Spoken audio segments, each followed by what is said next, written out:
Bonjour à tous et bienvenue sur cet épisode. J'accueille Valentin de Hive. On va parler logistique et internationalisation aujourd'hui. C'est un enjeu majeur pour beaucoup de marques e-commerce en France.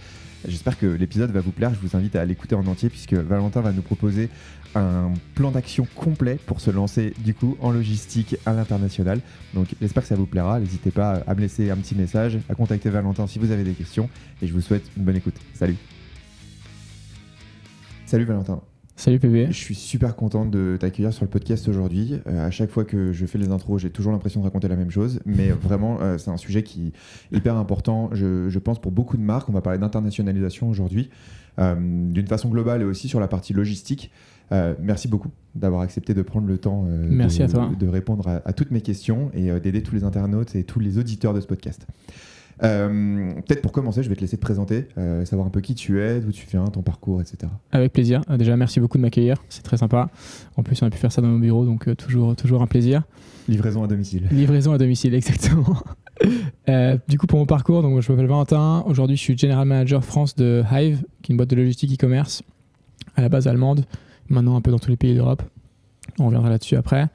Et moi, mon parcours, donc je suis suisse à la base, donc pas français, donc c'est un petit peu un ovni dans cet univers-là.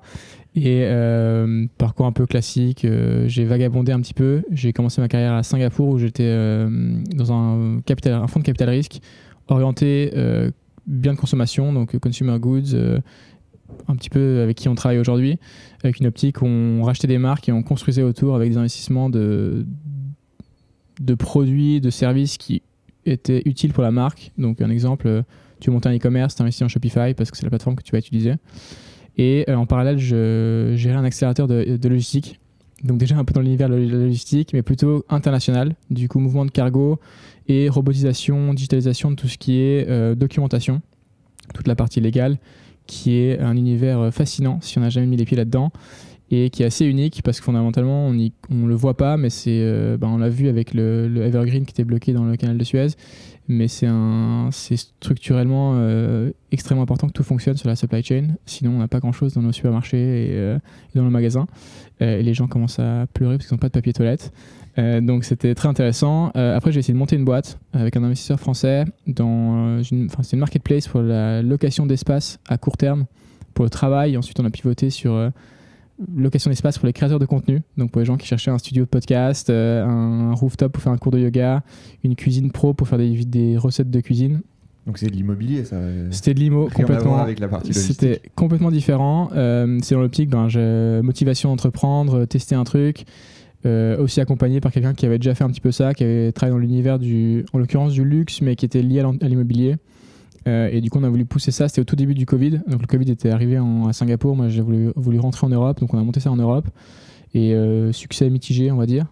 Et à l'époque, approché par Hive pour lancer un pays. Donc, en gros, lancer la France. Avec un petit peu cette vision entrepreneur. C'est ta boîte. Donc, tu vois un petit peu le truc d'entrepreneur où parfois, tu peux être très seul et les journées sont longues. Et c'est facile de procrastiner ou de perdre un peu la motivation. Et après un an et demi d'avoir fait ça seul, j'ai eu un peu le questionnement de qu'est-ce qui vient après. Et c'est arrivé au bon timing, c'est ouvrir un marché, c'est monter une boîte avec de l'argent et un produit qui fonctionne. Donc on peut pas rêver mieux. T'as déjà le product market fit, t'as de l'argent pour pouvoir le lancer, c'est royal quoi. Exactement. C'est signé ici. Exactement, donc c'était parfait. Et c'était let's go, et en plus c'est un univers que j'adore, donc les grands fans de marques, moi j'ai baigné dans les marques depuis tout petit, mon père fait du marketing et a travaillé avec plein de marques de biens de consommation que plein de gens consomment. Et aussi, par hasard pour le coup, j'avais rencontré Justine et Thomas, les fondateurs de Respire, au tout début de Respire, en croyant aller à une soirée influenceur. Finalement, c'était le premier brainstorm de à quoi Respire allait ressembler. Et j'ai des amis qui travaillent chez le Slip français ou différentes marques en France. J'avais travaillé sur le Tour de France en étant jeune, à vendre les t-shirts jaunes, le Tour de France à n'importe qui. Et donc, pas mal des gens de cet univers-là ont fini chez des marques. Donc, j'étais resté proche de cet univers-là et j'avais suivi pas mal de ce qui se passait sur le marché français principalement, à travers LinkedIn aussi beaucoup. Donc connecté à des gens comme Théo Lyon ou à l'époque Grégoire Gambato, mais c'est moins e-commerce. Mais je voyais un petit peu ce qui se passait et du coup Hive c'était le bon mix, le bon moment et le bon endroit. C'était cool aussi de bouger sur Paris et découvrir cet univers-là. Ça te permettait aussi peut-être de remettre un peu les pieds dans la logistique que tu avais un peu quitté avec ton projet IMO, quoi. Exactement. En plus, et du coup, moi, j'avais la vision de tout ce qui est très haut dans la chaîne de valeur. Donc, vraiment le début de ton fournisseur à ton premier entrepôt. Enfin, je voyais jamais le premier entrepôt. Et là, plus la vision sur premier entrepôt, enfin ton entrepôt d'ailleurs, et comment ça finit chez ton client. Donc, la partie vraiment un peu last mile, qui me permet d'avoir la vision sur toute la chaîne de valeur finalement et d'avoir l'expérience un peu sur toute la chaîne de valeur. Ce qui est super intéressant parce qu'encore une fois, c'est un univers qui est caché, qui est derrière les marques et que peu de gens connaissent. Mais une fois qu'on s'y plonge, on peut, un peu comme quand tu vas sur une page Wikipédia et que tu vois un petit mot en bleu, tu cliques, tu finis sur 5 heures plus tard dans un univers complètement différent. La logistique, c'est un peu ça.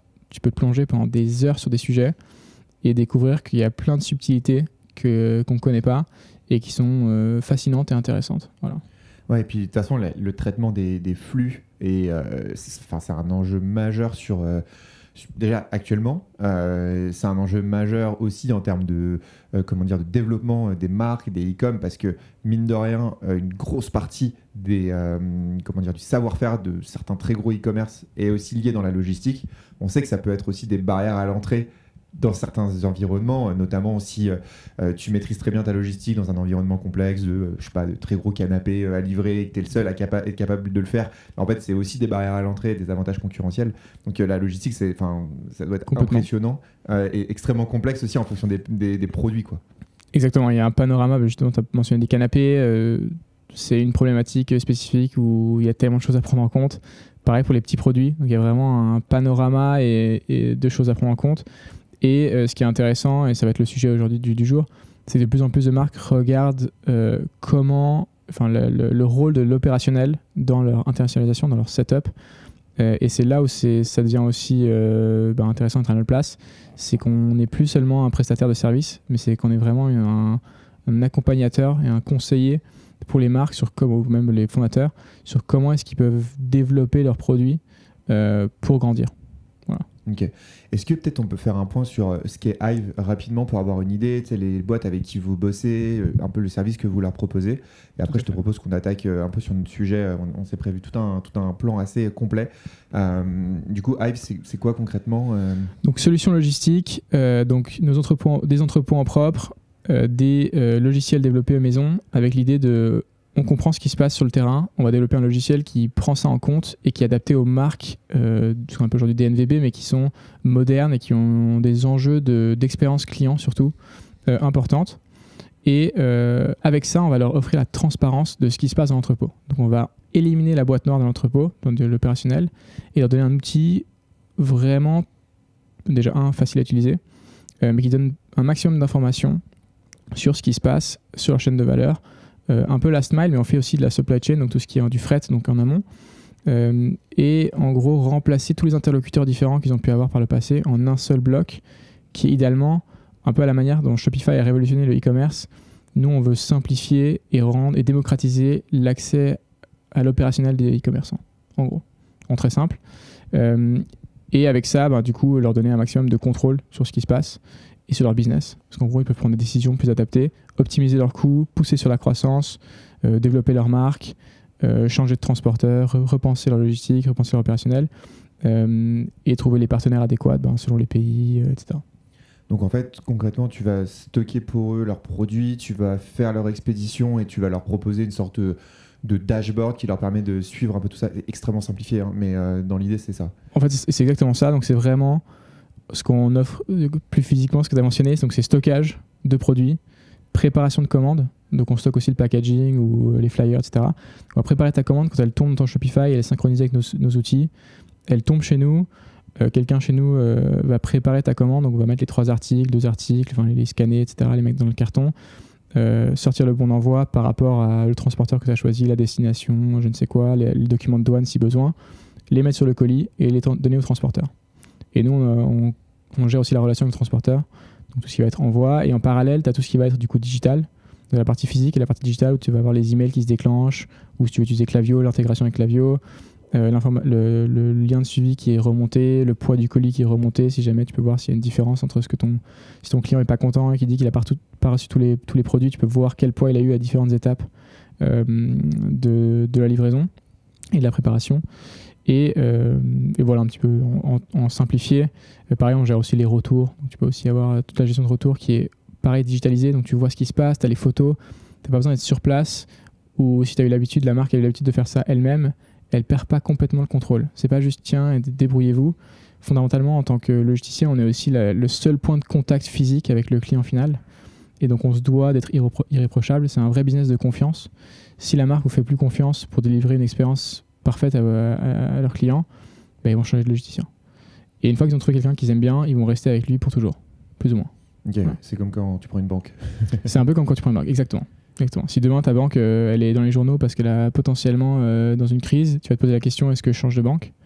Si jusqu'à maintenant elle était irréprochable, les choses sont toujours bien passées, la façon dont tu vas approcher le problème va être différente que si par le passé tu as eu ton compte qui a été bloqué 3 fois, tu n'as pas réussi à retirer de l'argent 2 fois, il y a eu des mouvements bizarres ou je sais pas quoi, ou ton conseiller te répond plus pendant 2 semaines, clairement tu vas te poser la question de est-ce que c'est le moment de changer de banque.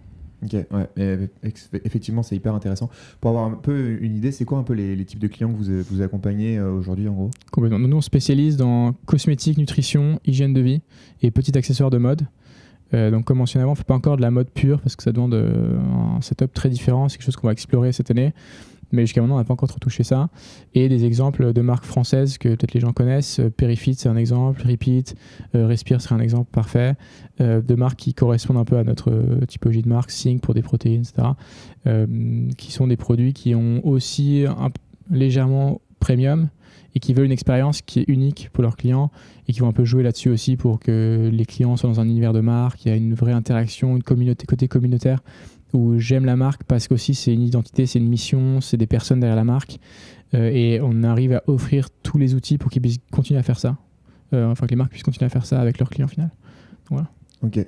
Quand tu parles de ces marques-là, tout de suite, ça me fait penser à un des épisodes que j'avais fait précédemment avec Vincent Redrado de DNG, où on parlait justement de comment développer une DNVB et un peu tous les enjeux. Et il y avait un enjeu qui était assez important pour lui, c'était de dire que finalement, pour beaucoup de ces marques françaises, le marché français est trop petit pour vraiment faire de la croissance importante. Et donc, en fait, il faut tout de suite penser européen, même parfois international. Sauf qu'on sait que l'internationalisation, ça reste quelque chose d'assez compliqué. Surtout quand tu es en concurrence avec des entreprises américaines, par exemple, qui, elles, ont tout de suite un pool de 350 millions de clients qui ont à peu près les mêmes habitudes. En fait, en Europe, tu as à peu près le même nombre de personnes, mais qui ont des langues différentes, qui ont des fonctionnements différents, des cultures totalement différentes. Et tout ça fait que je pense qu'il y a un énorme enjeu sur l'internationalisation. Est-ce que toi, aujourd'hui, tu pourrais peut-être nous... Je sais que tu accompagnes un peu des marques sur ça. Est-ce que tu peux nous définir un peu c'est quoi l'internationalisation pour toi? C'est quoi un peu les différentes étapes par lesquelles il faut qu'on passe? Complètement. On va regarder principalement l'Europe, disons, dans ce cadre-là, parce que les États-Unis, c'est, comme tu l'as mentionné, c'est une langue, 350 millions de consommateurs. La Chine, j'en parle même pas. Et l'Europe, c'est un peu le côté complexe où chaque pays est intéressant en termes de taille. Enfin, la France, c'est, je pense, le 2e ou 3e marché si on considère l'Angleterre dans l'Europe. Mais 2e marché du e-commerce derrière l'Allemagne. Donc, quand même, une population et une appétence pour la consommation en ligne qui est importante. Mais très vite, c'est limité par la langue, comme tu l'as mentionné, par aussi les habitudes des consommateurs.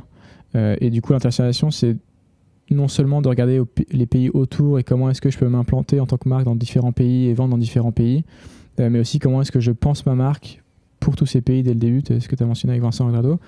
Et du coup, l'internationalisation, c'est tu es dans un pays, tu commences dans un pays et tu regardes autour de toi quels sont les pays qui correspondent, les marchés qui correspondent le mieux à ta marque ou qui ont le plus de potentiel pour ta marque et comment est-ce que tu adaptes, si besoin, tu adaptes ta marque par rapport à ce nouveau pays ou ce nouveau marché. Il y a des pays qui sont avantageux, donc je pense la Scandinavie plus UK, c'est que l'anglais, ça vient avec d'autres problématiques. Ou France, Benelux, Suisse, très intéressant, d'autres problématiques. L'Allemagne, Autriche, Suisse, très intéressant, aussi d'autres problématiques. Pour la Suisse, c'est un gros calvaire de douane et de frais supplémentaires pour les clients finaux. Pareil pour l'Angleterre, maintenant. Et après, il y a d'autres pays qui sont plus complexes, où là, on se limite à l'Italie, c'est que l'Italie. Il y a un petit peu de la Suisse. L'Espagne, c'est que l'Espagne. Le Portugal, c'est que le Portugal. Où là, il faut prendre en compte le potentiel pour la marque. Voilà. Ouais, donc tu as vraiment, en fait, t'as un peu des espèces de blocs que tu peux bosser malgré ça, tu as quand même certains pays comme l'Italie ou l'Espagne qui sont assez solos sur leur manière de fonctionner. Quand on parle d'internationalisation, quand on a préparé un peu ce podcast, on avait défini ensemble 3 gros points sur la partie internationalisation. On a parlé un peu de l'aspect commercial, marketing, tu vois, est-ce que ça vaut le coup de se lancer, comment, etc. On a parlé de l'aspect légal, administratif. On a parlé aussi tout ce qui est le back-office, notamment la logistique. Je te propose qu'on puisse décliner un peu ces 3 points et qu'on puisse rentrer en détail. Si on commence sur la partie commerciale et marketing, c'est quoi toi un peu tes recos, les trucs que tu vois, les bonnes pratiques, etc. sur ces parties-là? Complètement. Il y a partie commerciale, du coup, la base pour n'importe quel produit, pas seulement du e-commerce, c'est regarder quand même le marché, analyser le marché, qu'est-ce qui s'y passe, qui sont les acteurs, quelle est ma compétition potentielle, quel type de produit ils vendent, ou si personne ne vend mon produit, pourquoi? Est-ce qu'il y a une barrière spécifique à l'entrée, que ce soit réglementaire ou autre? On passera là-dessus après. Quelles sont les habitudes des consommateurs? Est-ce qu'ils consomment plutôt des packs? Est-ce qu'ils consomment des produits seuls? Est-ce qu'ils consomment une certaine taille de produits? Est-ce qu'ils achètent en magasin versus en ligne? Ça va compter aussi. Est-ce que j'approche plutôt du côté B2, retail? Est-ce que j'approche ça en pur e-commerce? Et je prends un exemple. Paris, c'est intéressant la France, c'est intéressant parce que beaucoup de choses sont regroupées autour de Paris, dans Paris même. Et du coup, les consommateurs consomment énormément dans un Monoprix, dans des petits magasins qui sont à Paris, qui vont avoir une offre de petites marques. Et en ligne se fait beaucoup autour de Paris et dans le reste de la France. Ce qui est intéressant par rapport à l'Allemagne, où le e-commerce est en fait gigantesque dans toute l'Allemagne parce qu'il n'y a pas vraiment ce point d'ancrage, de dire dans une ville, il y aura ces magasins qui vont prendre ces marques. Il n'y a pas vraiment d'équivalent non plus à un Monoprix. Donc voilà, c'est quelque chose à prendre en compte dès le début. Évidemment, la langue. Et la langue, c'est pas seulement traduire son site, c'est aussi comment est-ce que je fais du contenu, comment est-ce que j'approche ma stratégie marketing, est-ce que je dois refaire du SEO ou la base de tout ce que j'ai créé jusqu'à maintenant, et aussi mon produit, est-ce que je dois l'adapter, la langue du packaging, est-ce que mon produit, je dois l'adapter de manière plus conséquente, donc est-ce qu'il y a des réglementations additionnelles, est-ce qu'il y a, pareil, je vais mentionner la taille du produit qui doit être repensée, et est-ce que simplement je commence avec un produit ou est-ce que je lance tous mes produits d'un coup? Voilà, ça peut être aussi ça, c'est la base commerciale, un peu quelle va être mon offre, quelle est l'existence du marché, est-ce qu'elle est intéressante, quelle est l'offre sur place et quelle va être mon offre sur place, voilà, et comment est-ce que je vais communiquer avec les clients finaux. Je pense que c'est hyper important de prendre ça en compte, c'est-à-dire que même avant de se dire je veux m'internationaliser parce que je marche bien en France, alors déjà soyez très bon en France. En fait, c'est bête, mais même avant de parler d'internationalisation, même c'est quand même le sujet de ce podcast, la France, ça reste un des plus gros marchés e-commerce dans le monde. Derrière la Chine, les États-Unis, mais je crois que c'est le 3 ou 4e plus gros marché si tu enlèves ces 2 gros pays. Et donc, il y a déjà des belles choses à faire ici. Et ensuite, tu as l'enjeu de te dire, ce qui marche en France, en fait, potentiellement, ça ne marche pas ailleurs. Tu parlais du fait que les Monoprix et le marché Monoprix en France permet de faire découvrir des marques à une certaine clientèle qui va être intéressée par ça. En fait, oui, en Allemagne, potentiellement, c'est pas du tout le cas. Potentiellement, tu vas aller en Autriche, il n'y a pas du tout ce type de site non plus. Est-ce que tu aurais des exemples, toi, de marques, peut-être une marque que tu aurais accompagnée sur ces enjeux-là et qui s'est retrouvée un peu dans cette situation de se dire, en fait, on s'est lancé peut-être un peu vite d'un point de vue marketing et commercial, où on n'avait pas vu ça dans nos prévisionnels et on doit adapter les choses. Alors j'ai un exemple de marque qui a fait Allemagne-France, du coup ça s'appelle Shape Republic, qui est très gros en Allemagne, qui fait des protéines en poudre, qui a voulu ouvrir d'un coup France et Italie. Et du coup ils ont adapté leurs produits en changeant la langue, mais vraiment un peu du DeepL.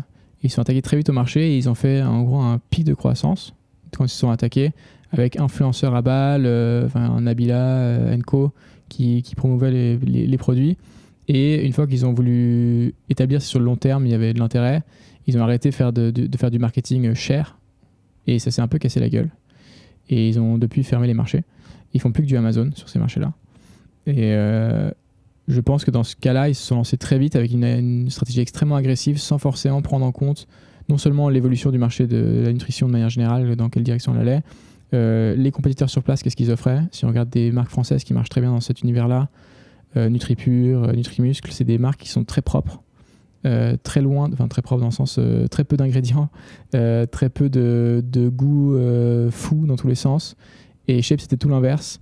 C'était pina colada, des choses un peu folles. Et je pense que pour le coup, le marché français n'était pas forcément attiré par ce genre de choses. Quand on voit la croissance d'autres marques justement qui sont plus vanille, chocolat, fraise, où là le consommateur français est peut-être plus attiré par ça, des produits simples, peut-être des produits français aussi, fabriqués en France, etc. Où là, il y a peut-être eu un lancement un peu rapide sur le marché français sans forcément les ressources adéquates pour tenir sur le long terme. Voilà. Ouais, donc en gros, ils sont allés trop fort d'un coup plutôt que de prendre le temps d'adapter leurs recettes au goût français qui sont peut-être un peu plus traditionnels, un peu moins chimiques, en tout cas peut-être un peu moins appréciés ici. Et donc potentiellement, du coup, ils ont totalement arrêté la France. Ils n'ont pas essayé de remettre à jour leurs produits pour le marché français. Non, que du Amazon, du coup, mais de leurs produits allemands. Et en fait, ce qu'ils ont vraiment fait, c'est copy-paste. Donc, ils ont pris ce qu'ils ont fait en Allemagne, copié en Allemagne et appliqué ça à la France et à l'Italie. Après, le but, c'est pas de les descendre non plus, mais ça peut marcher dans certains cas. Et l'exemple très fort, une marque qui s'appelle Perifit, qui cartonne, c'est le même produit partout. Ça explose de partout aux US, toute l'Europe, voilà. Mais dans leur domaine, potentiellement il y avait des choses à revoir. En tout cas, vu l'évolution de la marque, potentiellement à justement adapter aux goûts locaux ou aux saveurs locales, voire au marché. Et en fait, ce qui est compliqué à mesurer pour une marque, c'est que quand on rentre sur un marché, on a beaucoup d'ambition et généralement on met beaucoup d'argent. Et une fois qu'il faut regarder un petit peu sur le plus long terme la rentabilité sur un marché, c'est plus compliqué. Et il y a cette grande phrase qui était dans Limited Supply, je ne sais pas si tu écoutes ce podcast, où quelqu'un d'une marque qui s'appelle True Classic, qui fait des habits, a dit l'acquisition, c'est la croissance. Donc le but, c'est uniquement de faire du break-even, donc de couvrir les coûts, voire de perdre un peu d'argent. Et tout ce qui est rétention, c'est la profitabilité, la rentabilité. Et du coup, si tu n'as pas cette valeur sur le long terme pour tes clients, ta marque aussi, elle en souffre dans les nouveaux marchés. Voilà. Okay. Extrêmement intéressant. Donc le copier-coller pur, non. En général, ça peut marcher sur des trucs très très spécifiques. Perifit en est un exemple, mais je pense que c'est très niche comme type de produit. Et en fait, les enjeux, les problématiques sont sont vraiment les mêmes d'un pays à l'autre finalement. Mm-hmm. Mais quand tu commences à avoir des produits plus spécifiques, des couleurs spécifiques, une notion de style, de goût ou autre, potentiellement c'est totalement différent. Donc il faut faire attention à ça sur la partie commerciale et marketing, bien analyser son marché. Il y a un autre aspect qui me paraît assez intéressant, qui est souvent, je pense, minimisé, c'est l'aspect réglementaire, l'aspect légal, administratif. Comment tu vois les choses, toi, sur ça? C'est quoi un peu les recommandations? Peut-être juste avant de basculer sur ça, il y a quelque chose que tu as mentionné avant, je voulais réagir à ça, où tu as dit que la France, c'est un très gros marché, et parfois, il faut surtout bien fonctionner en France. Il y a des produits qui ont fonctionné en France, qui n'ont pas forcément fonctionné à l'étranger. L'inverse est aussi possible, dans le sens où le marché doit être éduqué pour comprendre tes produits. Et ça va dans la partie réglementation, et je vais t'expliquer pourquoi. Il y a des sujets qui sont très sensibles, sur lesquels il n'y a pas forcément de lumière dans certains pays. Donc on ne va pas forcément parler de certaines maladies, certains dysfonctionnements, certaines utilités de certains produits.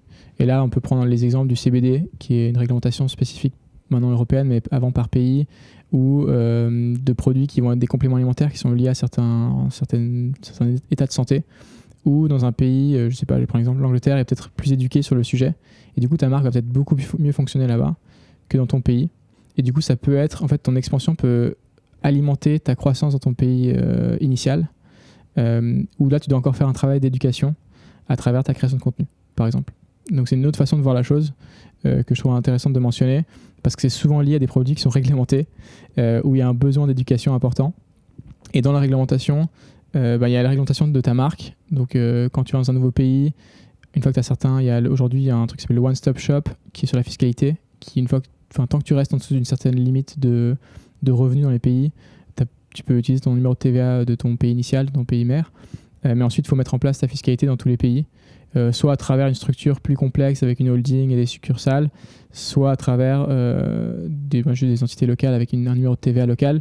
Et ça peut prendre pas mal de temps. Et étonnamment, les pays où on pense que ça va très vite, comme l'Allemagne, prennent beaucoup de temps. Et du coup, il faut penser ça en amont et bien regarder quelles sont les exigences. Et là-dedans, il y a aussi, en Allemagne, il y a le packaging, l'emballage, est réglementé différemment. Il faut un numéro spécifique, il faut qu'il soit 100% recyclable. Il faut mettre un label pour dire qu'il est recyclable. C'est des choses qui ne sont pas forcément obligatoires dans tous les pays. En France, ce sera bientôt le cas également. Il y a la réglementation sur ton produit. Donc, on a mentionné le CBD. Ça peut être réglementé différemment en Allemagne, en France, en Suisse. Par exemple, la fleur de CBD, je crois, dans certains pays, est interdite, dans d'autres pays, est légale. Ça peut être aussi sur ton packaging, donc quelle langue tu dois avoir, qu'est-ce que tu dois mentionner comme ingrédient. Ça peut être aussi basique que ça. Certains pays, on va avoir des exigences plus faibles. Et même sur ta typologie de produit, donc s'il est lié à la médecine, est-ce que tu as besoin d'avoir une certification, un certain certificat, une certaine les labels, entité, les certifications et autres. Okay. Pareil pour du bio. Est-ce que l'organique est considéré pareil partout? Est-ce que tu as des règles spécifiques? Est-ce que tu as des choses à prendre en compte sur ton produit purement? Et puis, ou même sur la façon de consommer. Donc, ça peut être aussi 2 gélules par jour. Et en fait, dans le pays, il y a une limite qui est plus basse sur les recommandations. Ou alors, ton produit peut que être vendu à travers un pharmacien. Ça peut être des choses aussi basiques que ça qu'il faut quand même prendre en compte parce que les startups ont l'habitude de jouer avec les zones un peu grises, mais il faut faire très attention pour pas que le produit soit banni, interdit, pour pas qu'il y ait des problèmes avec Meta qui s'arrête complètement ou ton système de Golaz parce que tu utilises des mots-clés qui sont inadaptés. Il faut connaître un petit peu les réglementations. Et dernière partie un peu sur cette réglementation, ça va être aussi si tu vas commencer à engager des gens localement, quelles sont les choses à prendre en compte, typologie de contrat, les règles de légal, local, pareil pour des contrats de retail, où il y a pas mal de choses à prendre en compte sur comment est-ce que ça va fonctionner, quel type de documents je vais mettre en place, qui va être en charge de ça, qui est responsable, les avocats avec qui je vais travailler, l'agence avec qui je vais travailler, etc. Ouais, et sur la partie contrat, tu as aussi conditions générales de vente, les trucs de confidentialité ou autres qui sont potentiellement aussi déjà rédigés dans la langue du pays en question et potentiellement aussi avec des règles spécifiques à ces pays-là. Tu mentionnais justement au début de la partie légale et administrative qu'il y avait des seuils de chiffre d'affaires. Est-ce que tu as une idée un peu de ce que ça peut représenter sur des pays comme l'Allemagne? C'est 10 000 € dans toute l'Europe. 10 000 € dans toute l'Europe. Ça s'appelle le One Stop Shop. C'est une réglementation européenne sur la TVA, justement. Tant que tu fais moins de 10 000 € de chiffre d'affaires ou tu as moins de 10 000 € de valeur de stock dans un pays, tu peux garder ton numéro de TVA mère. Mais nous, alors après, on recommande uniquement, on n'est pas des conseillers financiers et fiscaux. Très vite, ça vaut la peine, pour éviter de tomber dans des zones grises, de mettre en place une vraie fiscalité par pays qui est cohérente par rapport à aussi la vision dont la marque s'était faite de son expansion. Si tu as mentionné au début qu'il faut planifier ça dès le début, si la vision de la marque c'est de grandir vite et dans tous les pays, de mettre ça en place rapidement au début, ça évite de devoir baisser le rythme dans un pays parce qu'on atteint cette limite, ou on n'a pas pensé à ça, on ne pourra pas le faire tout de suite. Ça cartonne sur Amazon, en fait on doit arrêter parce qu'on a atteint la limite. Et du coup, en pensant la marque, on peut déjà regarder ce qu'il faut mettre en place pour se développer à l'international et s'informer sur aussi combien ça coûte, combien de temps ça prend et qu'est-ce qu'il faut comme documentation, etc. qui sont clés et qui te permettent d'avancer plus vite en tant que marque une fois que tu atteins ces seuils parce qu'en fait, tu n'as plus ces limites. Tu es comme dans ton marché local et tu peux accélérer. Et juste pour bien comprendre, du coup, cette limite de 10 000 €, elle est par pays ou elle est à l'ensemble de l'Europe? Je suis pas 100% sûr, donc je vais pas m'avancer. Ouais. Okay. Il me semble que c'est par pays. Je vais essayer de regarder, mais par pays. Ça s'appelle simplement le One Stop Shop VAT, donc TVA. Okay. Et c'est un truc européen. Ouais. Ok, je vais essayer de regarder, je mettrai ça sur le récap, du coup, sur le site d'e-commerçon. L'autre sujet, si tu disais tout à l'heure que l'Allemagne, par exemple, on peut avoir une notion d'avoir des délais justement qui sont relativement longs, contrairement à ce qu'on pourrait penser. Pour avoir juste une idée, c'est quoi des délais longs? Ça représente quoi à peu près en durée? Ça peut aller jusqu'à 3 mois pour avoir un numéro de TVA, voire plus si on commence à créer une succursale, une holding, etc. Et c'est pour donner une idée de pourquoi est-ce que j'appelle ça lent, c'est qu'en Italie, ça prend 1 à 2 semaines. Donc la différence est quand même significative. Une fois qu'on atteint, justement, si on commence à faire on a testé le marché, on a lancé des ads, ça commence à prendre. Et quand on doit tout de suite dire, en fait, j'arrête le truc, alors que c'est pile le moment où les gens ont fait leur première acquisition. Enfin, la marque a fait l'acquisition, les gens ont fait leur premier achat, ils sont chauds et ils vont vouloir acheter plus, où il y a un momentum, une dynamique sur laquelle il faut engranger un maximum de retour. Et on perd ça un petit peu en disant stop. Et c'est pas un stop, je ralentis, c'est un stop, je dois m'arrêter. Et, c'est un hard stop, quoi. C'est fini, quoi. Exactement. Et en soit, 10 000 €, ça va assez vite, en fait. Exactement. De rien. Selon les produits. Ouais. Ok, super intéressant. Est-ce que tu vois d'autres choses qui pourraient être intéressantes à ajouter sur la partie légale ou réglementation? On a déjà vu pas mal de choses, mais il y a d'autres trucs auxquels tu penses? Il y a des petites choses après qui vont être très liées par pays, mais c'est lié à la logistique en l'occurrence. Et ça va un peu dans les CGV, c'est tout ce qui va être remboursement, comment est-ce que ça se passe. Et typiquement, et on va plonger là-dedans un peu plus tard, mais il y a des méthodes de paiement dans certains pays, exemple cash on delivery en Italie, où il faut aussi mettre en place une réglementation sur comment est-ce que ça va fonctionner pour que la marque récupère l'argent. S'il y a des cas de problématiques de non payés, etc., qu'il faut prendre en compte. Et ça, c'est plus... et après, donc lié à ça, il y a aussi la partie bancaire, comment est-ce qu'on va fonctionner fiscalement, etc. Mais c'est des petites choses à prendre en compte qui ont moins d'impact, à mon avis, qui sont liées à la réglementation, mais qui sont pas aussi clés, même si importantes, à garder en tête surtout. Ok, ouais, c'est extrêmement important. En fait, surtout ce dont je me rends compte, et j'avais pas forcément cette vision, c'est que finalement, très très rapidement, tu peux être stoppé. Parce qu'en fait, comme on disait, 10 000 €, c'est finalement pas tant que ça. Ça va très vite de faire 10 000 € de chiffre d'affaires dans un pays. Et en fait, tu te prends un hard stop alors que tu commences à avoir un mini momentum. Et en fait, je pense que c'est vachement... je pense que c'est un des derniers trucs que j'aurais fait, la partie réglementaire, en mode c'est l'Europe, c'est simple, je peux naviguer facilement avec cette vision très personnelle des choses. Mais en fait, quand tu fais du business, non, c'est pas aussi simple que ça. Et je trouvais ça, c'est hyper intéressant. Et ça vaut la peine de s'y pencher assez tôt. Après, il y a des systèmes pour backtracker, etc., si jamais tu as dépassé, mais c'est tellement de travail administratif en plus que ça vaut la peine de s'y pencher dès le début. Et ça prend du temps, surtout. C'est surtout ça auquel il faut penser.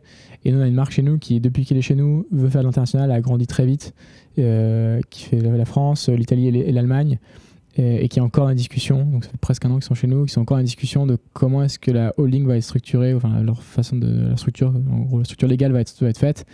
Et c'est des gains gigantesques, hein. On parle d'un 2 millions, 1 million par année selon la taille de la marque, juste en ayant la capacité d'être présent localement avec une structure légale cohérente. Voilà. C'est hyper important. Écoute, merci en tout cas pour toutes ces infos réglementaires. J'espère que vous avez apprécié, chers auditeurs. Le troisième point dont on voulait parler ensemble, c'est un peu la partie opérationnelle, un peu le back-office. Ce que je mets là-dedans, ça va être tout ce qui est la gestion du site, la manière dont il va fonctionner, la partie paiement, la partie logistique évidemment, qu'on va pouvoir creuser un peu plus ensemble ensuite. C'est quoi toi tes recommandations un peu sur cette partie opérationnelle pure de livrer dans un autre pays et de s'internationaliser? Donc il y a, comme un peu mentionné au tout début, la partie langue et habitude va être importante. Donc quelles sont les habitudes des clients en gros, que ce soit sur la partie, si on prend la partie livraison en premier, la façon dont ils vont se comporter avec les transporteurs. Est-ce qu'ils ont un choix spécifique? Est-ce qu'ils veulent uniquement travailler avec un certain transporteur? Est-ce qu'ils s'en fichent, ils veulent le moins cher? Est-ce qu'ils ont des habitudes, par exemple, de point relais, d'express qu'il faut prendre en compte, et du coup prendre en compte aussi dans sa façon de son BFR, son business plan en gros, ça va nous coûter plus cher.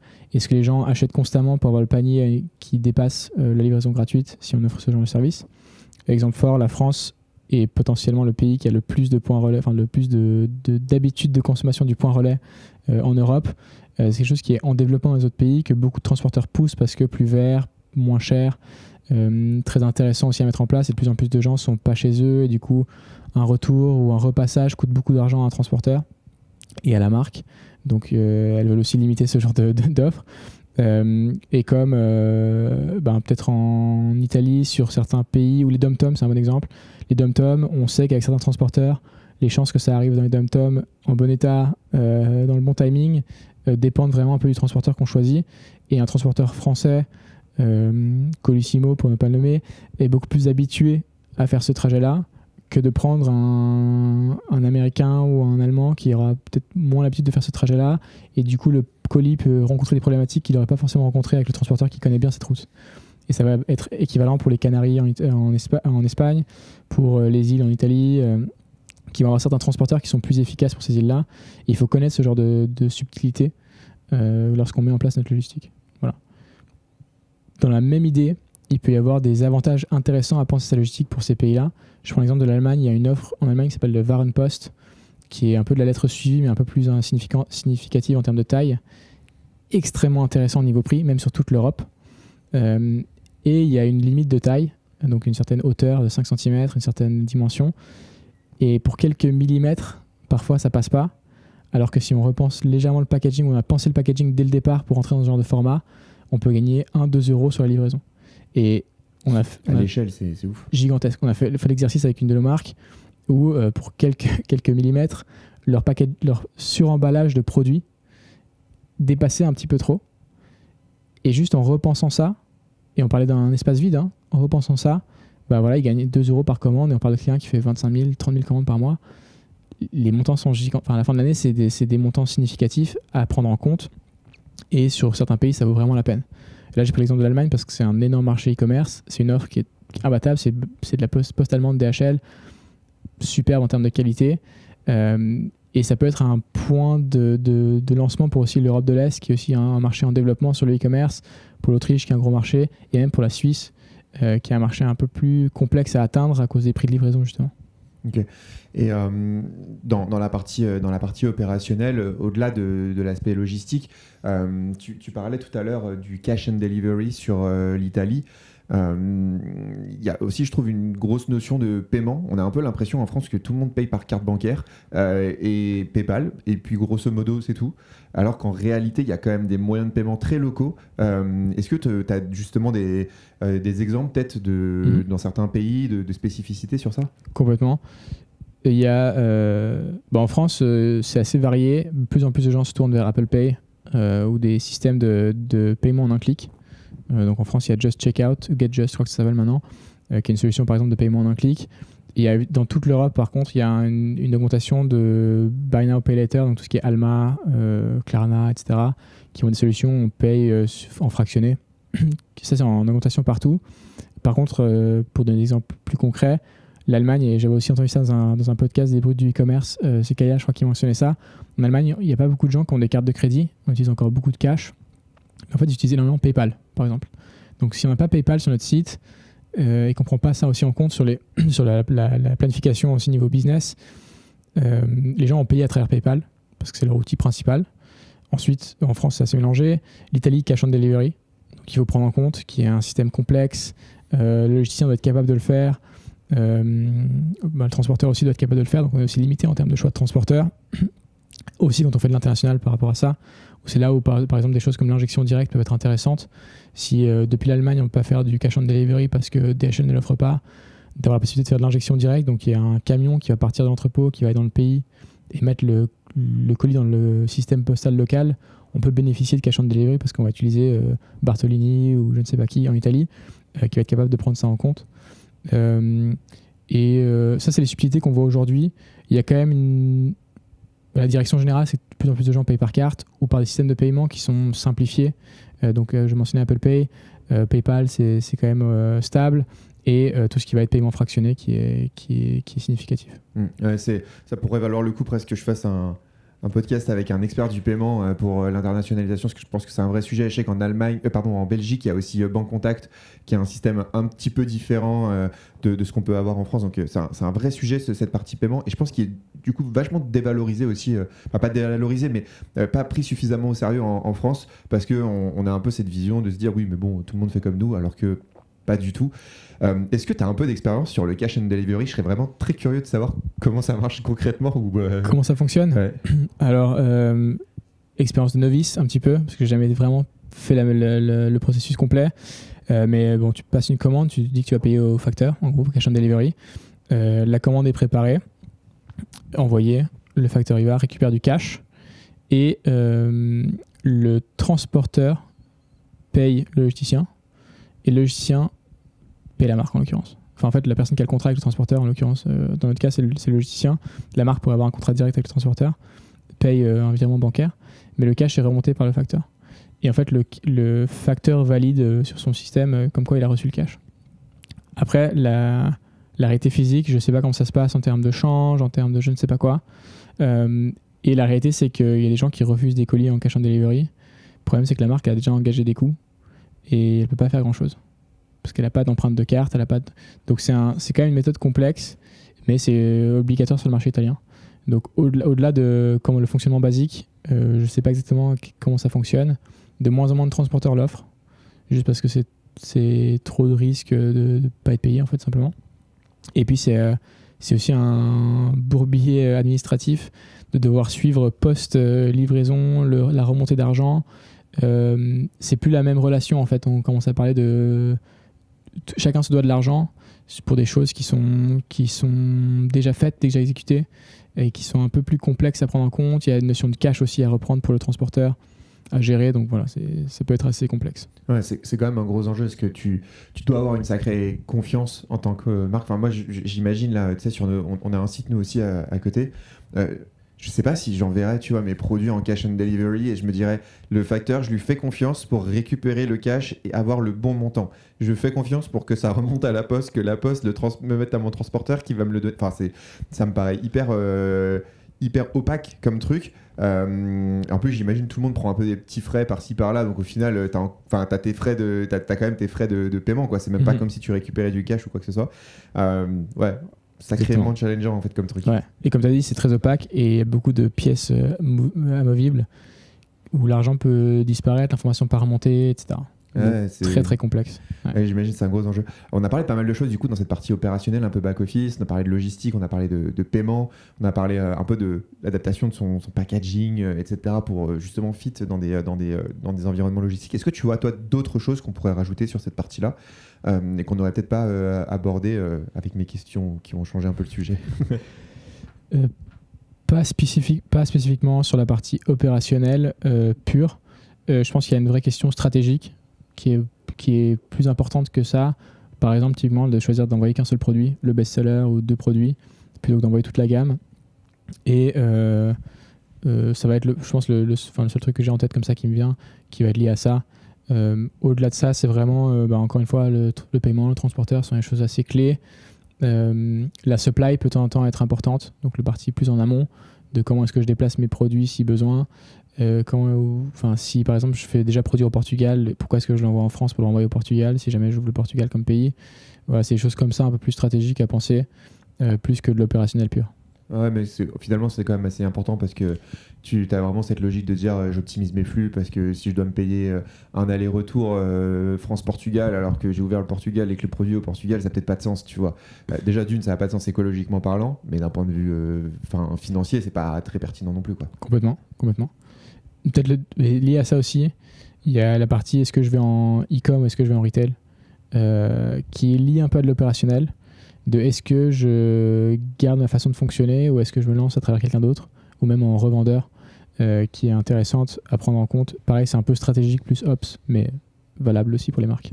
Ça, c'est des choses justement que... alors on parle peut-être un peu plus de Hive, mais en fait, ça m'évoque une question. C'est des choses que tu es capable de faire, c'est-à-dire à la fois du picking très spécifique de un produit que tu vas envoyer à telle personne dans tel pays, mais aussi peut-être de la livraison, je dirais wholesale, où tu vas livrer un magasin, ça va être une palette ou ce genre de choses. Complètement. Donc, à la base, on avait réfléchi la chose uniquement pour du e-commerce, parce que c'était là où l'enjeu était le plus intéressant, typiquement sur la partie expérience client. Et on s'est rendu compte d'une chose, simplement, les business se sont étendus à faire du omnicanal et du coup inclure la partie B2B, que ce soit vendre au Galeries Lafayette, Monoprix, Smallable, Flux et Co, ou dans d'autres pays, d'autres choses, et Douglas par exemple pour les parfums.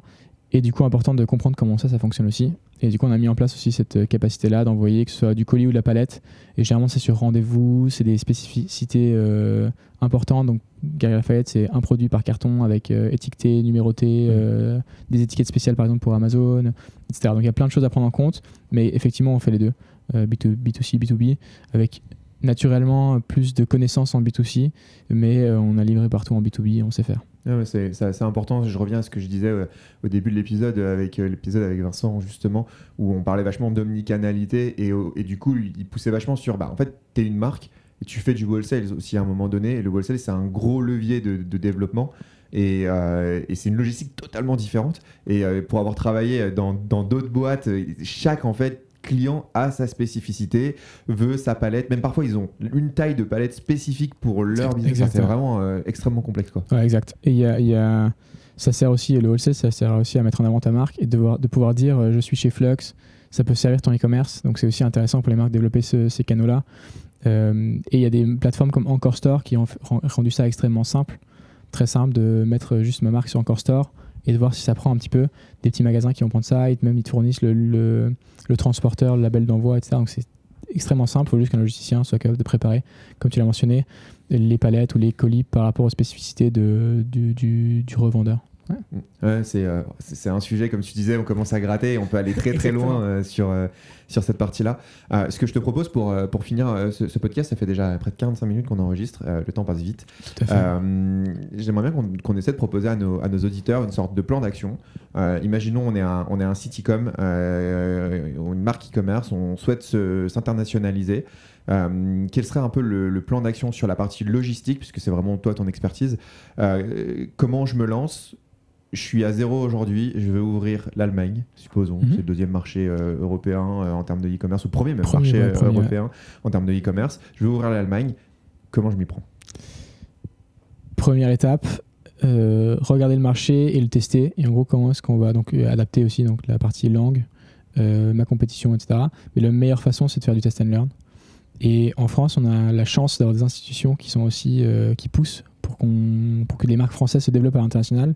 Donc il y a plein de choses à aller chercher, que ce soit des bourses, des crédits sans intérêt, etc. pour développer un nouveau marché. Même parfois, ça va être chez Google. Il y a du Google Ads, Google for Startup qui offre des ads pour s'étendre à l'international. Et ça peut être la façon dont on va tester le nouveau marché. Donc on met des ads dans le nouveau pays par rapport à ce qu'on a vu, par rapport à notre recherche, par rapport à ce qui fonctionne dans notre pays aussi pour notre produit. On pousse, que ce soit de l'influence, que ce soit du classique, statique, etc. Et on regarde les résultats et en fait, ça permet d'avoir un premier retour sur le marché. Est-ce que les gens sont même intéressés pour mon produit? Quelle est mon audience? Peut-être qu'elle est complètement différente. Peut-être qu'en France, je vends à des 20-25 ans. En Allemagne, je vends à des 40-45 ans. Et du coup, je dois peut-être adapter ma façon de communiquer avec eux. Après ce premier retour, c'est là où il y a justement la pensée, est-ce que je dois changer mon produit, est-ce que je dois adapter différemment. Évidemment, si vous êtes un produit pharma, un produit un peu plus subtil, il y a toute la partie réglementation qui est quand même importante à faire un petit peu en amont, mais je ne la pense pas dans ce cadre-là. Une fois qu'on a du coup eu ce retour de marché, soit on peut blaster à fond parce que ça a cartonné et on pousse. Et du coup là, c'est réfléchir, stratégie sur non seulement le court terme pour développer l'image de marque, la notoriété et attirer des premiers clients, mais comment est-ce que je les garde aussi après? Est-ce que je dois repenser mes flots de mail dans Klaviyo? Est-ce que j'ai la capacité de répondre au support client dans la langue locale aussi? Est-ce que l'anglais va suffire? Est-ce que je dois adapter de mes CGV, etc. déjà maintenant? Mais première chose, c'est par exemple traduire le site, faire des ads, voir le retour des clients. Ça peut être le premier truc qu'on envoie depuis notre pays, moins de réglementation, pas besoin de changer la langue du produit, etc. Et si ça fonctionne, regardez un petit peu quelles sont les stratégies opérationnelles intéressantes, opérationnelle et commerciale intéressante pour se développer dans le pays. Donc justement là, changer peut-être la langue des produits, avoir le produit dans la langue. Si c'est on a un jeu de cartes chez nous par exemple, est-ce qu'on peut adapter les instructions en allemand, et puis par exemple explorer la partie injection directe ou la partie packaging. Qu'est-ce que je peux repenser pour déjà me préparer à la suite chez mon fournisseur en amont? Comment est-ce que je peux me préparer à la suite? Identifier peut-être des revendeurs. Si on peut faire en parallèle un revendeur qui va prendre des plus grosses palettes, qui va me donner de la notoriété aussi, qui me permettra d'amener du monde sur mon site. En Allemagne, les gros revendeurs, je les ai pas de tête, malheureusement, mais il y a beaucoup moins qu'en France. Donc c'est un peu plus niche, il faut aller chercher un peu plus niche. Est-ce qu'il y a des partenariats à faire pour de la com? Est-ce qu'il y a chez mon logicien, on peut faire des setups comme je mets un flyer dans une marque allemande pour voir un petit peu si on a une même audience, est-ce que ces gens vont acheter chez moi? Et je vends ça j'achète ça comme du marketing. Donc il y a une boîte en France qui s'appelle Squad qui fait recommandation de produits en post-achat. Et donc en tant que marque, je peux dire j'ai une affinité pour travailler avec telle ou telle marque. Et donc je vais vendre ma visibilité dans mon checkout. Donc ma thank you page même. Tous les gens qui achètent chez moi, disons que je fais 100 000 commandes par mois, j'ai 100 000 personnes qui regardent mon thank you page. Je peux vendre ça comme du marketing pour une autre marque. Et ça, typiquement, pour un nouveau pays, ça peut être très intéressant. Et ça peut être fait de manière uniquement digitale ou de manière physique, donc avec le flyer. C'est là où ça devient intéressant aussi de travailler avec un logisticien international. Donc ça, c'est les premières étapes. Si ça continue à prendre avec l'injection directe, avec tout ça, on peut adapter notre expérience client vraiment complètement. Et donc là, pareil, réglementation, est-ce que je suis bon avec la TVA? Est-ce que j'ai un partenaire local pour le marketing, pour la logistique, pour je ne sais pas quoi? Est-ce que je prends en compte tous les systèmes de paiement, tous les transporteurs que les gens souhaitent avoir? Et quels sont les retours de mon produit? Constamment récupérer le feedback. Et du coup, là, je m'implémente comme une marque allemande et je développe le marché allemand. Voilà. Et tout ça, donc ça, c'est vraiment en gardant un univers de marque. Quand j'ai mentionné des revendeurs, c'est aussi possible de faire ça à travers Amazon, qui est un super partenaire pour tester des marchés. Parce qu'en gros, ils ont la notoriété, le trafic. Et si le produit est adapté à Amazon, c'est pas toujours le cas, si le produit est adapté à Amazon, ça peut être intéressant de commencer par ça, parce que c'est un canal fort, logistique déjà en présente, livraison déjà prise en compte, relativement facile de prévoir aussi combien ça va nous coûter. Et du coup, ça peut être une façon de driver un peu du business à travers Amazon aussi. Ok, donc en gros, si je résume un peu les étapes que tu m'as partagées, si on s'arrête sur l'aspect logistique, dans un premier temps, on fait comme on fait en France. On utilise ce qu'on a déjà actuellement et on voit ce qu'on peut faire pour tester, voir déjà si en minimum on fait de la vente. Deuxième étape, on peut travailler avec donc l'injection, qui est pour rappel le fait d'avoir un camion qui part de tes entrepôts français et qui arrive sur le marché local et qui envoie dans le système de poste local. Exactement. Et une fois que cette partie-là, elle est bien optimisée, ça te permet de tester aussi en fait ce que tu disais, les adaptations de packaging, tout ça, pour que tu puisses déjà commencer à optimiser tes flux sur ce marché-là et comprendre la manière dont ils fonctionnent, les différents transporteurs, etc.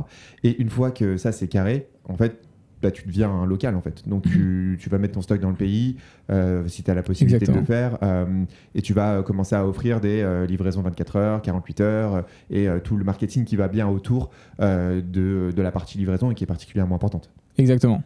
Et ça peut être fait avec un seul produit au départ, donc un produit best-seller, les 3 best-sellers, je ne sais pas quoi, comme avec toute la gamme pour justement voir quels vont être les best-sellers dans le nouveau pays. Ça peut être un peu aussi une stratégie.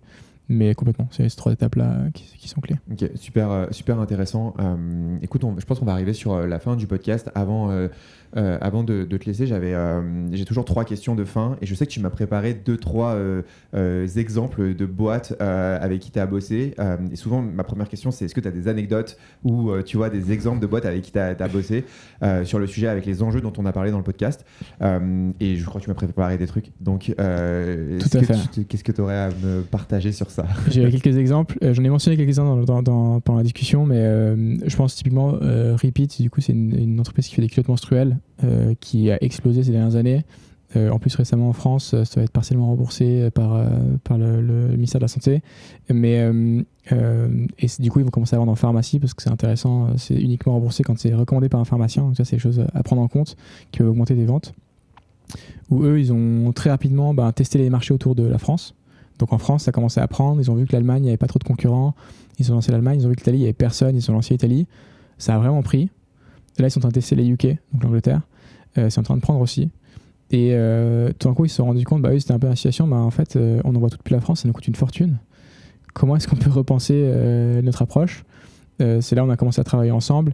Et depuis 1 an, ils travaillent sur une structure qui est aussi cohérente, du coup, pour couvrir tous les pays. Vu que c'est pas seulement un pays, un numéro de TVA, eux, ils vont ouvrir 5-6 pays d'un coup avec tout ce qui va avec, toute la réglementation qui va avec, tous les changements qui vont avec.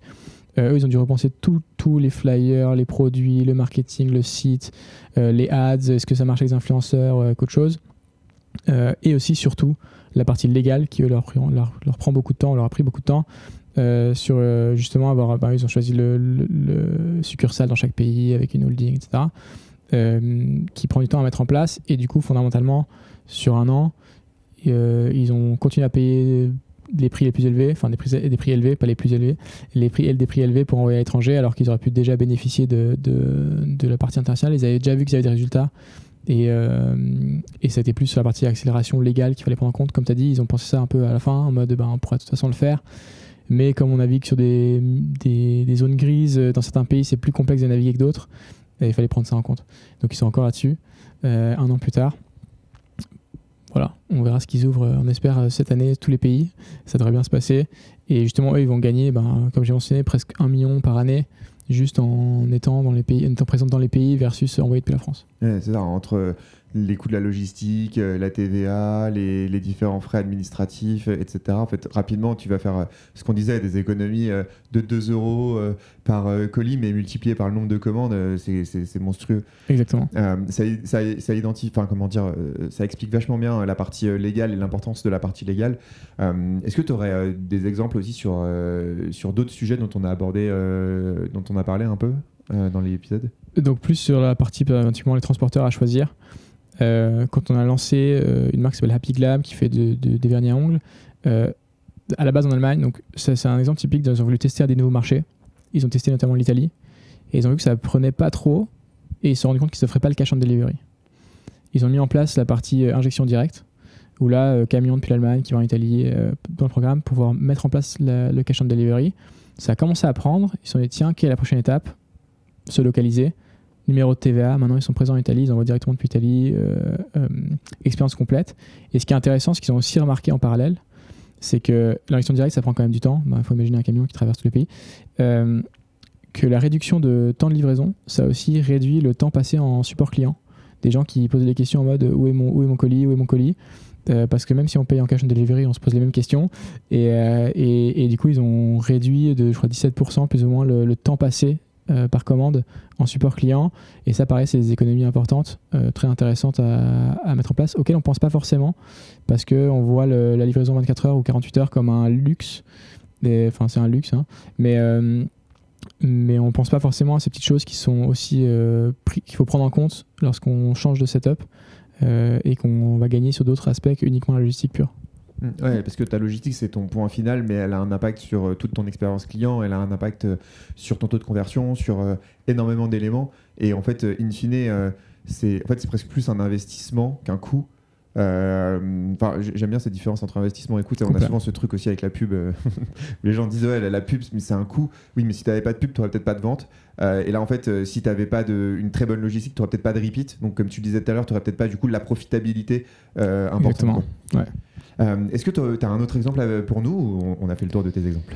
Alors j'en ai plusieurs, mais ça peut pareil sur les transporteurs. On a une marque qui fait des boissons énergétiques qui s'appelle Holy Energy, ou Holy maintenant uniquement, qui était allemande, qui a grandi avec nous en Allemagne, dans nos premiers clients, passé de pas grand-chose à une très grosse marque, qui s'est lancée en France sans le mondial relais, sans le point relais, pas juste mondial relais, sans le point relais, qui a vu ses taux de conversion augmenter de 30% le moment où ils ont mis le point relais. Donc ça montre aussi l'importance de comprendre son marché. Ils ont aussi adapté leur stratégie marketing. Ils étaient beaucoup drivés par les influenceurs. Ils ont adapté à du mailing qui apparemment fonctionne du coup un peu mieux en France, avec une stratégie de fermer son magasin certains jours en disant c'est VIP only aujourd'hui, voilà votre email, si vous faites partie de la prochaine liste VIP, c'est tiré au sort chaque 2 mois ou je ne sais quoi. Ça fait exploser leurs ventes. Et c'est quelque chose qu'ils ne faisaient pas en Allemagne, qu'ils ont maintenant répliqué en Allemagne. Et donc il y a plein de choses comme ça qui sont intéressantes à développer. C'est selon du coup la maturité du marché, les gens, est-ce qu'ils font confiance aussi aux canaux d'acquisition. L'Angleterre, apparemment, les influenceurs sont très peu... les gens font très peu confiance aux influenceurs versus en France où on est un peu plus attaché aux influenceurs, on leur fait un peu plus confiance. Peut-être juste simplement la typologie d'influenceurs est différente, je ne sais pas. Mais c'est choses à prendre en compte. Et là, ça, c'est un exemple assez fort entre échangement de transport, échangement opérationnel et changement un peu de stratégie commerciale. Ouais, c'est hyper intéressant. Ça illustre vachement ce que tu disais. Là, du coup, dans l'autre sens, une marque qui arrive en France et où ici, on a un réseau de points relais qui est ultra développé. Et si tu proposes pas point relais, en fait, les gens, ils sont en mode non, je veux pas, en fait. Et je vais pas commander, je suis au boulot, j'ai pas le temps de m'en occuper, je vais aller le chercher, quoi. Donc, je serai pas chez moi, je vais pas le récupérer, il va faire un retour, je vais perdre 2 semaines. Ouais, c'est extrêmement énervant. Je sais que je commande quasiment que en point relais quand je peux. D'ailleurs, je pense que je raconterai une anecdote d'un truc d'une mauvaise expérience que j'ai eu en point relais une fois sur des chaussures, mais là, on n'a plus trop le temps. Est-ce que il y avait d'autres anecdotes que tu voulais nous partager ou Je pense que ça fait le tour. Et après, il y en a plein. Il y a toujours des nouvelles choses en logistique. Comme j'ai dit, on peut toujours trouver des nouvelles choses à gratter. Que ce soit les colis perdus, les colis retrouvés, les palettes envoyées au mauvais endroit. Ça arrive toujours. Les palettes perdues dans un entrepôt parce que on ne sait jamais ce qui se passe. Ça, il y en a plein. mais on va se concentrer sur les choses positives. C'est ça, ouais, exactement. C'est aussi la magie de la logistique. J'ai une dernière question pour toi avant de te laisser. J'aimerais savoir, c'est quoi toi aujourd'hui les ressources, médias et autres que tu conseillerais à un e-commerçant pour continuer à se former sur la logistique, bien comprendre cette partie peut-être internationalisation, et même peut-être de manière plus générale, tu vois, sur le e-commerce. Alors sur toute la partie logistique, il y a tous les blogs des logisticiens, de nouveaux logisticiens. Moi, on regarde beaucoup les Américains. Généralement, ils ont un petit temps d'avance, donc on va regarder un petit peu ce qui se passe. Que ce soit Shipbob, Shipiro, etc. Ils ont des blogs assez détaillés, donc c'est toujours intéressant de le lire. Le nôtre, j'espère aussi, est intéressant sur Hive, et de comprendre un petit peu ce qui se passe. Et après, le meilleur moyen, c'est de discuter avec ses pairs, donc d'échanger. C'est pas forcément un canal digital accessible tout le temps, mais discuter avec les gens de leurs différentes expériences, que ce soit avec les logisticiens, avec des stratégies opérationnelles. Et du coup, ils vont aussi partager généralement des stratégies e-commerce que je trouve intéressantes. Et là, en ce moment, c'est cool de se revoir en personne, donc les événements networking, etc. On en a un cet après-midi, ce soir, mais plein de gens en organisent, des clubs, etc. Il y a plein de choses. Et là, je pense que c'est une vraie ressource. Sur la partie e-commerce, moi, je suis un grand fan de podcasts maintenant. D'où le podcast. Mais Limited Supply, pareil, américain, Nick Sharma, super intéressant, où ils plongent dans des marques et ils partagent leur expérience. Alors c'est beaucoup du je parle et vous écoutez, mais on peut voir l'envers du décor d'une marque américaine et un peu à quoi ils pensent ou ils traversent. Et je pense qu'il y a plein de choses à aller chercher là en termes de connaissances. Et après, moi je suis devenu un grand fan de LinkedIn. Et si on trie correctement, il y a plein de choses à aller chercher. Alors moins sur la logistique, plus sur l'e-commerce. Sur logistique, parlez à des gens qui ont fait de l'ops, parlez aux directeurs des opérations des marques, faites-vous conseiller un petit peu à droite à gauche, et surtout parlez aux logisticiens aussi.